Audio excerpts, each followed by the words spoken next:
another episode. We're talking about some James Bond. Oh yeah, and a little preface here. This will be the last episode for a little bit. I won't be doing one tomorrow or the next day. Priorities for the weekend. So, but we'll be doing this one. I'm gonna cancel this one out, get it over with, and it's this one's it is a good one. It's a good one. It's still not one of the greats, but I think this is the definition of Bond jumping the shark. So this is Moonraker, 1979.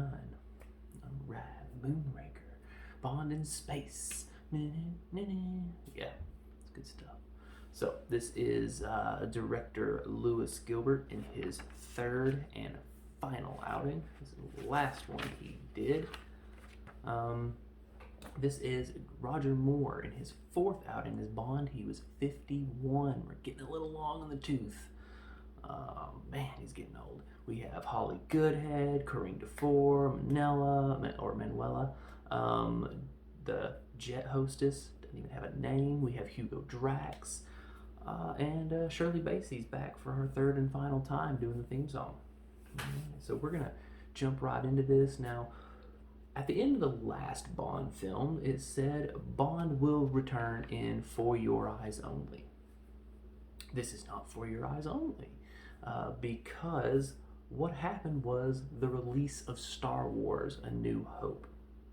That's what happened, and because that was so successful, they just said, "Hey, we need to go ahead and do Moonraker," because Moonraker was already written. It's like, let's go ahead and do Moonraker. You know, the space stuff is popular now. Let's do let's do some Bond versus Jaws in space, man. Let's do that. But I mean, and it's usually whenever a franchise goes to space, I mean that's jumping the shark. I mean, Leprechaun did it, Critters did it, like pretty much everyone's done it. So Jason did it. I'm surprised that Fast and Furious hasn't done it. You know, let's go ahead and go to space, and he like takes a car up to space. You know, why not? But we'll go ahead and jump into this movie. So the cold open, is a plane carrying a spaceship called the Moonraker, just carrying it off. And for some reason, there's two hoods in there, and they in the spaceship, and they wake up and they take the rocket. You know, they steal it. You know, blow up the airplane. Boom, boom. You know, it's like, whoa, okay. So this they're stealing rocket ships now. All right, that's cool. Moonraker. And we need some British intelligence. We need someone to get on this right now. And we see Bond with the jet hostess. She has no name. He's just flying on a jet, kissing this girl, but she turns on, she pulls a gun. Okay, sorry, Bond. And the pilot comes out with a parachute on, hands the parachute to the girl. He's like, yeah, screw this. We're getting out of here. See you later, Bond. And there's a fight ensues. Fisticuffs, you know, craziness, and the plane's going down, and then the pilot and James open the door, and they're fighting, and they fall out the plane. You're like, oh no, Bond doesn't have a chute. And then weirdly out of left field, freaking Jaws appears. It's like you don't see him on the plane anywhere, but then suddenly he's like, oh hey guys, what's up? You know, we're fighting, and then we're in a free fall with James and the pilot, and they're fighting over the chute. And here's the cool part about this. This was actually shot in free fall, except for the close up of like Roger Moore and stuff, because I'm sure Roger Moore didn't do this. But they're in free fall. They're fighting over this, and in the movie they're fighting over this dummy chute. It's not a real chute because, you know, they gotta let it go. And then if you like look closely when Bond's falling, you can see a big lump on his back, and you can see the tearaway clothing on his jacket, so you can see where the parachute's gonna come from. But they're fighting over this thing, and Bond ends up winning it. He ends up getting the chute. He's putting it on and the pilot's like, oh no, you know, flying off. And then Jaws comes out, and they kind of start fighting a little bit because Jaws wants that parachute, but James Bond rips cord, flies off, and then you got Jaws falling all the way down into a carny tent, boom, and the smoke that rises causes the title screen. So we have the title going on, and it's like it's more jumping. It's like people jumping like in that '70s show again, except it's carnies. They're like doing flips and stuff, and they're just it's kind of smoking and stuff. And then the song's playing "Moonraker" by Shirley Bassey, which is kind of a meh song. It's not great, just like meh, but it happens. All this is going on. It's the title sequence. Not one of my favorite title sequences, but whatever. There's nudity. I mean, there's nudity in all the title sequences. But we get that it's just a weird circus thing, and but we go straight back into the movie, and Bond is at British intelligence with M, and he was like, "Here's what we have to do, dog. This is how it's going to go down. You are going to go find the space shuttle. We already found the plane. Where was the space shuttle? You got to go find this, Bond. You got to do it. You got to go. You're going back to Cali. He's going to have to go to California to pick this up. Yeah, a little weird mess. And it's like, and all this time he's got to be with Jaws. And Jaws has already we've already established that Jaws kind of is a comedy act in this one, because during the free fall when he's falling, he's like trying to fly, and it's like, okay, so Jaws isn't going to be taken seriously in this one. All right, and it is. He's pretty much the joke of the whole thing. So Bond is going to Cali, but first he's got to get a little Bond gadget that I like. It's a watch. And it looks like the Assassin's Creed Hidden Blade. It has this thing here like chiki like that, but it's a gun, and it looks like a little Gatling gun on your wrist. And he's like, yeah, it's you just shoot it. And he's like, brow, like a Spider-Man thing. Foosh, shoots darts. 2 different rounds. There's one for armor piercing and one that's like insta death. It like hits you, and in 30 seconds you're dead. So I'm like, okay, so it's kind of like the golden bullet from the man with the golden gun. You're dead. You know, but there's no button to press. It's all done by nerves. He's like, oh, yeah. So, and it's used several times. It's one of my favorite gadgets, though. I like this one. This one's cool. But 11 minutes in, we meet Corinne Dufour. Yes, Corinne Dufour. She is the pilot. She is basically the bad guy's right-hand woman for now. She's like his secretary, sort of. But the thing about Corinne Dufour, that is played by Corinne Clary. Corinne Clary was a softcore porn actress. Yeah. So, you know, there's a bunch of Bond films. It was bound to happen. There's bound to be a softcore porn actress somewhere in here. So we go through. We find, and she's telling who this bad guy is. We find out his name is Hugo Drax. It's like, oh yeah, he's this really rich guy. He's super rich, you know, he has money. Basically, his whole thing is he's rich. And Bond makes a joke, well, then why didn't he just buy the Eiffel Tower? And she's like, oh, he did. They just wouldn't give him an export pass, so he couldn't take it with him. It's like, so he bought the Eiffel Tower, but he couldn't take it with him. It's like, so he's rich, you know. And we get to his compound, and Bond's like, oh, this guy just owns everything. And he's like, anything he doesn't own, he doesn't want. So he's like, he's just a rich guy. This is Drax's thing. He's rich. And 15 minutes in, we meet Hugo Drax, who looks like a grown Peter Dinklage. He looks like a grown Peter Dinklage. And he's just, yeah, he's not very intimidating looking. It was actually supposed to be played by Frank Sinatra.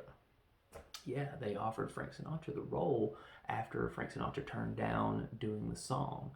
Frank Sinatra was offered a lot for these Bonds. Like, we want you to do a Bond song. And Frank's like, no, I'm good, bro. No, I'm good. It's like, okay, cool. Frank Sinatra doesn't want to do a Bond song. All right, cool, whatever, crooner. But he's in there, and Hugo has these dogs. He's like Doberman Pinschers or something. He's like, oh, check this out. He has these steaks. He throws these steaks right in front of the dogs, and the dogs ain't eating. And Hugo's walking around for 5 minutes, sipping his tea with his freaking pinky out. It's like, oh man, sipping my tea, doing my thing.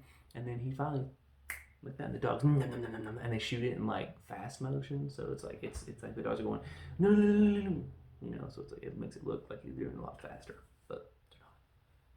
So it's like, okay. And Bond is going to go explore his compound. He's like, yeah, go ahead and explore my compound. It's cool. And we meet Dr. Holly Goodhead. Yes, that is her name, Dr. Holly Goodhead, played by Lois Chiles. Um, yeah, not the greatest actor in the world. She's very wooden and emotionless. Kind of strange. She was actually supposed to be played by Sylvia Crystal. Uh, yeah, Sylvia Crystal. Who's supposed to be played by Sylvia Crystal, who is a softcore porn actress. She played in the Emmanuel series, and if you don't know what the Emmanuel series is, I suggest you not look them up because it's a series of like 20 or 30 movies that are just softcore porn. Very strange. It looks very strange series, and Sylvia Crystal was a big part of that.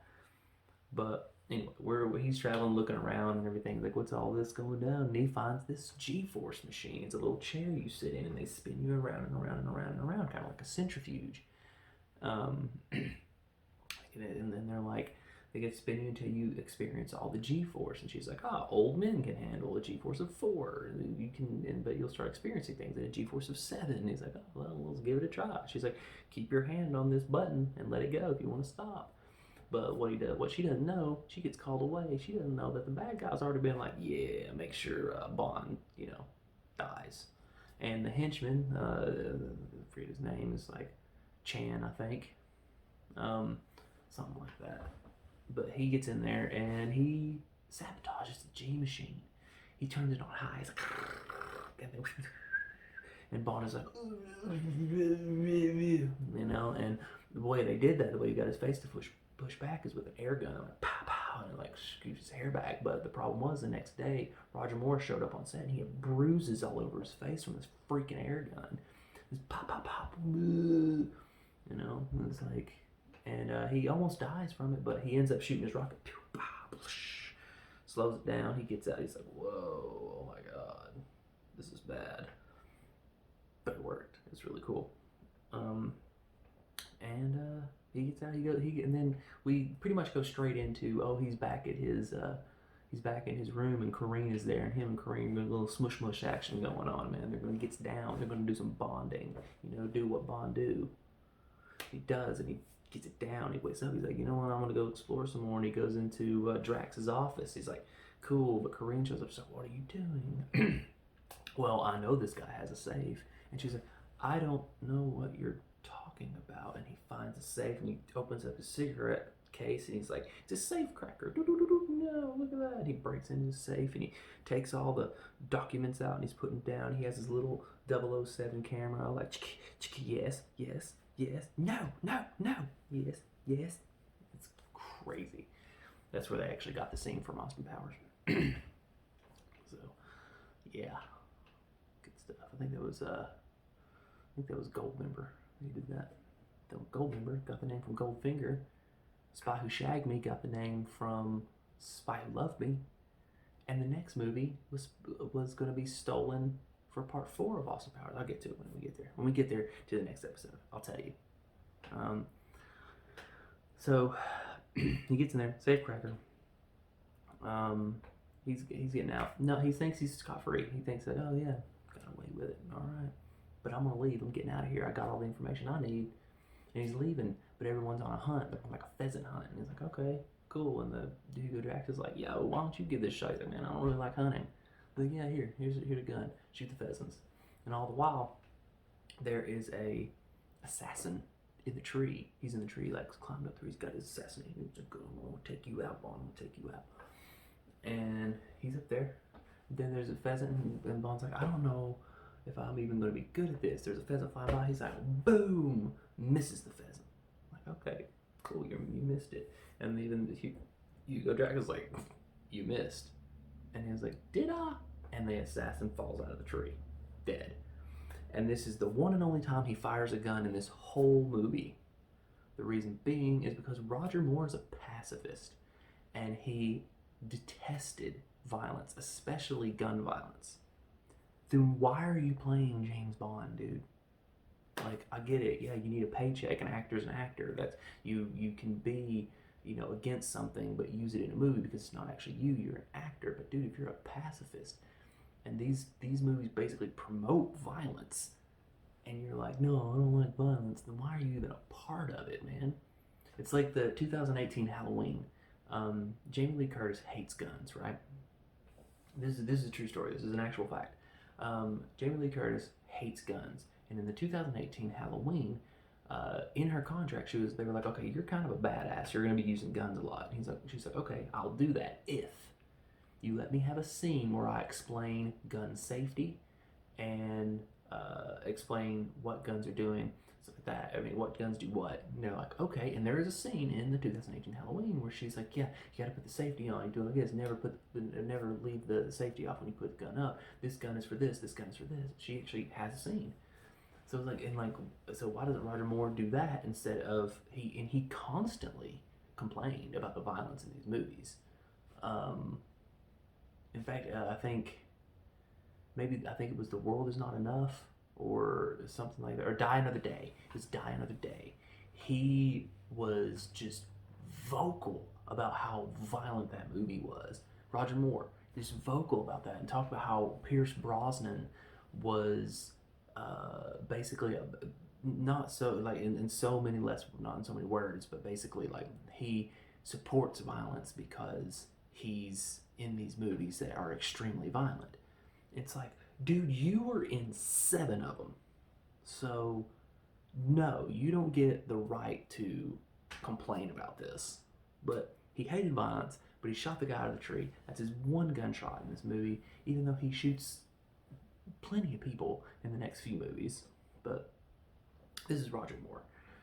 I mean, one of the best Bonds, but I mean, come on, man. And probably one of the nicest people in the world. Like, he's known for being just a genuinely nice person. But it's like, dude, step away from the franchise. He should have stepped away from the franchise after this. This should have been his last one. But shoots the guy out of the tree. Pheasant hunting. So he leaves. He's like, all right, cool. He bounces. And Corinne comes out and he goes like, yo, you showed him where my safe was. She's like, I don't know what you're talking about. And then he brings the dogs out. He's like, and the dogs are chasing her. And probably one of the most disturbing scenes of the movie, they're chasing her through the woods. It's in slow motion sometimes, it's fast motion, and you just hear her horrified screams as these dogs are eating her alive. It's kind of awful. But Bond doesn't know this. Bond escapes. He's out, and he's on a nice little gondola ride. They're going, holy, and Bond's out there like, yeah. And there's another gondola coming by, but it's got a casket in it. And he's like, oh, the casket pops open. It's a dude with a knife. He chucks a knife, kills the gondola driver, and then chucks another knife.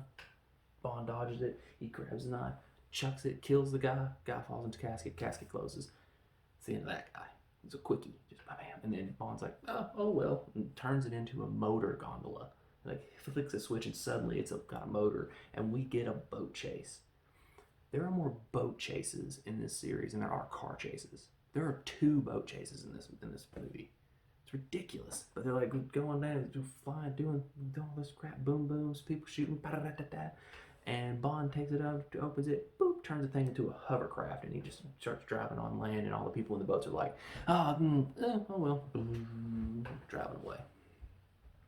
Yeah, that happened. So turns that into a hovercraft, and Bond's like, all I want to do is get to the lair. He's in this like little, it's not even a lair, it's like a lab. And he's watching this dude. This dude comes in, puts in the key code, and he goes into the lab. And Bond's like, all right, cool. And he goes into the lab, and he's like, do, do, do. And they're like, okay. And if you recognize the tone of when he puts in the keypad, he puts 4 little numbers. The tone is the contact code from Close Encounters of the Third Kind. Because he's, you know, and you hear Close Encounters of the Third Kind. This is another little link between Steven Spielberg and the Bond films, because Albert Broccoli was a really close friend of Steven Spielberg. So he called up Steven Spielberg, yo, Steven, congratulations on Jaws, my dude. But listen, can we use the contact code? Just kind of like a wink, wink, nudge, nudge, throwback, you know, like shout out to our boy Steven Spielberg, you know, to boop, boop, boop in a keypad sequence. And Steven Spielberg was like, yeah, dog. I highly doubt that's how it actually went, but that's how it went in my head, because it sounds funny. But yeah, they get to use it, and Steven Spielberg's like, hey, if you use that, then you owe me one. All right. Years later, in the 80s, Steven Spielberg calls up Albert Broccoli, yo, Albert, yeah. Remember when I let you use that Close Encounters of the Third Kind thing? Yeah, I was wondering if I could use the James Bond theme for a little movie I'm working on. You know, it's a little thing. It's not gonna be huge, but it's gonna be a little movie. You know, I wonder if I can use that for this little movie I'm working on called Goonies. It's called The Goonies.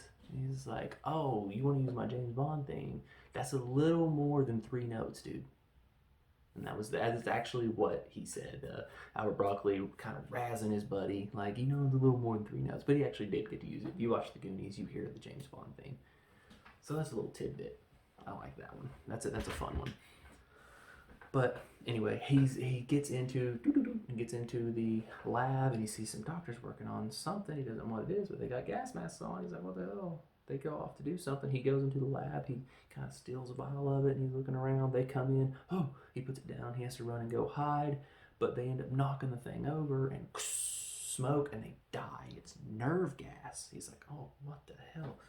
Cool. And he has the vial and he's gonna bolt. He's getting out of there. So yeah, he gets in there and he gets the virus, and he has the virus in there, and then the most random ninja fight. We get this guy. Yeah, that guy. We get him with a kendo stick, Singapore cane, whatever you want to call it, a bamboo stick. He pops out of left field. Bond is like wearing his suit. He pops out wearing all that gear and that. He's like, wah! And he's gonna try to kill Bond with a bamboo stick. I've been hit by one of those bamboo sticks. They hurt, but they aren't gonna kill you. In fact, the sole purpose of those things are to not kill you because they're supposed to be for when you practice sword fights. And they go into a china shop, I guess, and they start throwing each other through the glass. The most glass I've ever seen broken in a movie. In fact, it is the most ever broken in a movie up until this point. Throwing through and the guy knocks his helmet off. You see that? It's Hugo Drax's henchman, and Bond's like, ooh, get you, boy. And he goes up there and he's running up the stairs. They go to the top of the clock tower. They're in a clock tower and they're fighting in the clock tower, but Bond's like, throws him out the clock. He falls. He's dead. And he falls into a piano and he says, play it again, Sam. Okay. It was not one of the best little gotcha lines, but cool, you know. I don't know what I would have said, you know. I guess that's his final act. I guess. I don't know. I mean, this is the Bond quips, man. The Bond quips. But he gets out there and he runs off to find. He ends up finding Holly Goodhead. They go to her apartment and it's like, okay, cool. And he's like going around looking at all her stuff, and it's kind of weird because he just starts picking up her stuff, you know. And he's like, he picks up her pad and a pen, and he's like, oh, it's poison. Cool. Don't want to get stabbed with that. And then he just starts picking up her purse and pulling out stuff and guns and like weird stuff. He's like picking up all her belongings, and they're all weapons. And he finally picks up the purse and he's like, yeah, this is standard CIA issue. How long have you been undercover? So we find out that Holly Goodhead is undercover with the CIA with Hugo Drax. And then her and Bond do what Bond do. They get it on. Woo-wee! It's good stuff, you know. And we go. Saw a flash out there. And we do what we do, and Bond's like, all right, cool. Well, I am going to show my British intelligence what I found. And he's like, let's go to the lab, everybody. He brings M and I guess the British Prime Minister. He brings somebody. And he's like, dude, come with me to this lab. And he gets in there and they open it up and the lab's not there. This is the very next day. The lab's not there. It leads to Hugo Drax's lair. And you're like, well, where'd everything go? And then the British Prime Minister is just kind of like, I'm really sorry we lost your spaceship, Hugo. You know, shakes his hand. And they're leaving, and he's like, I've never been so embarrassed in my life. That guy should be taken off the case. And M's like, yeah, you're probably right. And Bond is like, hey, brings out the nerve gas, like, have Q look at this, but tell him to be careful. And he's like, there really was a lab. He's like, of course there was. He's like, well, look, I have to do something. You're gonna take a 2 weeks notice. I don't know where you're gonna take a 2 weeks vacation. I don't know where you should go. And Bond, remembering what he found in the lab, everything said Rio de Janeiro. He's like, I think I'm gonna go to Rio de Janeiro, Brazil. And he was like, I heard you say you wanted to go there. So he's working off the clock now. He's out. 2 weeks notice. 2 weeks vacation, off the clock. He's ready to go. And it's very cool. So he gets to Rio de Janeiro, where we meet Manuela. Yeah, Manuela, yay, ooh. We meet Manuela. She's about 51 minutes in. To write something down. And we're here chasing around with Jaws. Jaws is back. He's with Manuela. And Jaws is dressed like a clown or something. And he's like, oh, and he tries to kill Manuela. But then Bond comes out of nowhere. He's like, no, dog, that ain't how it is. And the crowd kind of carries Jaws off. And they're like, all right, we got to bounce. They do. They get out of there. And we get back with Holly Goodhead. And they're going to go on this lift to get to the top of Rio de Janeiro. But the bad guys are there and they stop the lift. And Bond's like, okay, well, we got to get down somehow. And then freaking Jaws comes out of nowhere and bites the cable. That's licorice, by the way. That cable is licorice. Again, he kind of must like licorice or something. And Bond falls off, and he's like, oh no. And Holly's like, come. He's like, hold on, Bond. He's like, yeah, the thought had crossed my mind. Which actually what he said, which is cool. The thought had occurred to me. And, but ends up, Jaws gets on top of that thing. Jaws and Bond are fighting again, but Jaws gets out and ends up getting a chain and sliding down the cable. And Jaws is like, no, get him, to the guy who's controlling it. He like puts it on full blast, and Jaws is chasing him down. He's going too fast. He wrecks. Boom. Jaws wakes up to see Dolly. Dolly is Jaws's love interest in this. Jaws has a love interest, which is funny. I'm typing something. So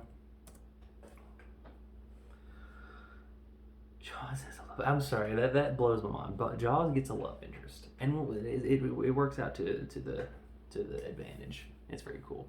So, clicky, and we get down off this little chairlift thing, and Bond he's okay. He's like, yeah, okay, that was a little scary, and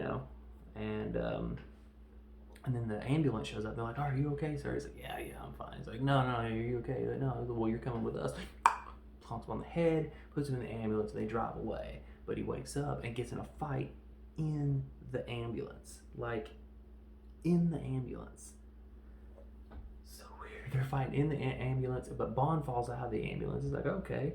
And then we get another freaking boat chase. He's on a boat, and Jaws is on a boat just chasing him. And there's a lot of boom booms, the things are exploding left and right. But Bond is on his, the boat that Q made him. So there's something special about it. And he opens up the top, and he goes on a leisurely hang glide again. Roger Moore on another leisurely hang glide. He's just floating along.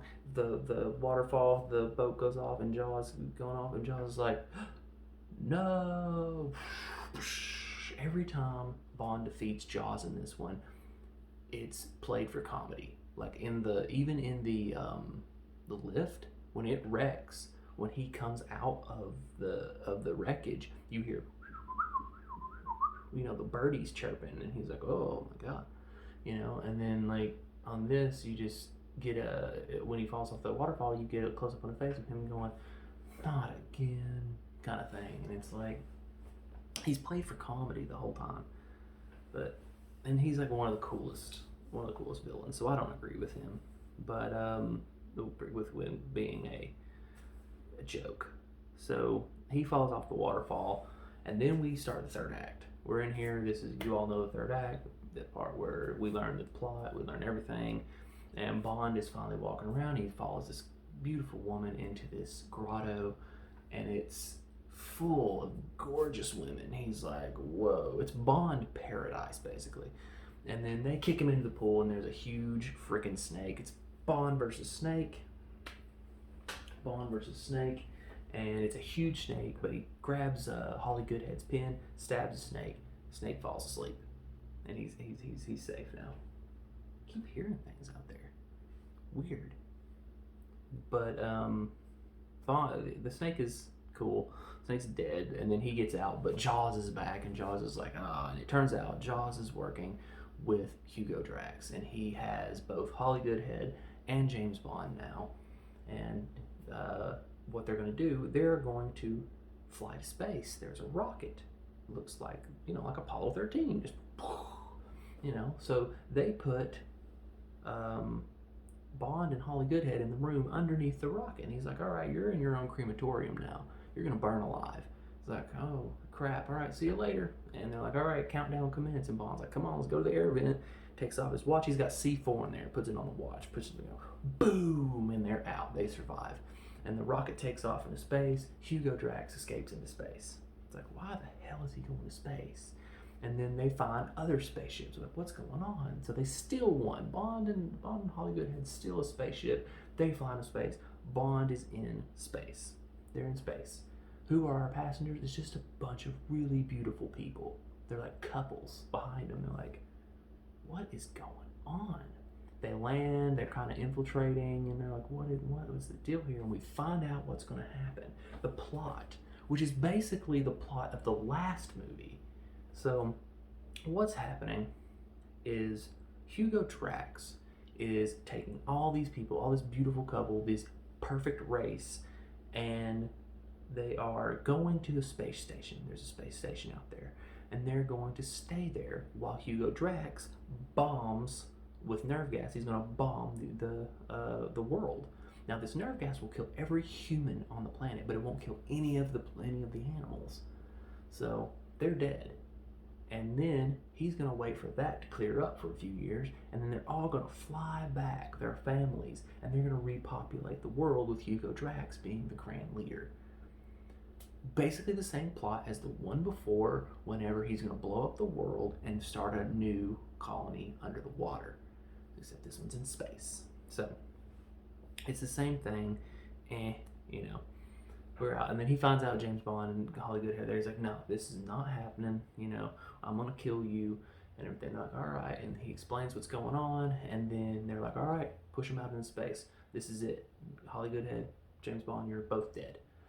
And Jaws is about to do it, but then he looks at his girl Dolly. His girl Dolly's sitting there, and she's like, oh, you aren't going to really do this kind of thing. And he's just like, and then boom, face turn. Jaws turns around, decks one dude, decks the other. He's fighting everyone off, and everyone's like, oh my god. And Jaws is now a good guy, but Bond already knows that the rest of the UN is coming to save him, and that's exactly what happens. After Jaws does his face turn, and the cool thing about Jaws doing the face turn is he was never supposed to be a good guy, ever. In this movie, he was supposed to be the #1 bad guy through this whole thing. But the thing was, Albert Broccoli was getting fan mail from children, and they were like, why does Jaws have to be a baddie? Why can't he be a goodie? And Broccoli was like, you know what, you're right. Why can't Jaws be a good guy? So he did a face turn. And he didn't make it to the next movie, but whatever.